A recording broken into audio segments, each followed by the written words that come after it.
Číslo 2 v Energylandii Abyssus. To je tak fantastický coaster, to je tak dobré, bože.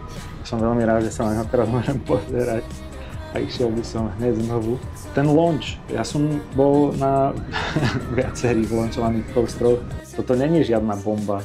To vás tak príjemne, jak keby potlačí dopredu, ale idete tak veľmi pozvolne a mňa tak baví ten coaster, jak on graduje. Vy takto začínate akože nič, že sa nič veľmi nedieje.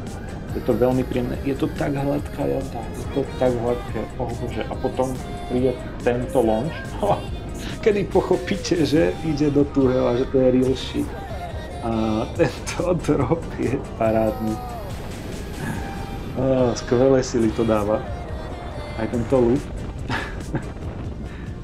Bum, toto skvelý airtime, kedy máte pocit, že tam hlavou odrazíte tú stanicu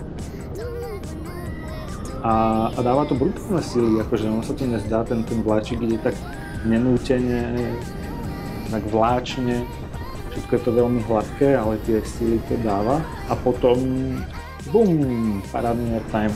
Ale ten koniec už je taký podľa mňa slabšia časť toho klubu, ale ťažko o tom hovoriť ako o slabšej časti, to je parádne. Už mám pocit, že tak ako nič moc veľmi nedeje, ale aj tak proste parádna vec a ten coaster to je nekonečný. To má tak parádne trvanie a celá tá tematizácia okolo toho, úplne to milujem. Celý ten vodný taký nádych lomeno steampunkový a celá tá časť, kde je ten Abyssus umiestnený, celá tá tematická časť v Energylandu, tak je moja najobľúbenejšia v celom parku. Toto je úplná pecka. Sledujte ma, aby sme si pozreli ešte top 1 Energylandu.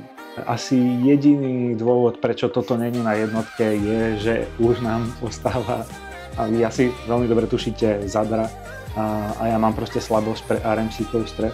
Inak Abyssus by bol jednoznačne na prvom mieste.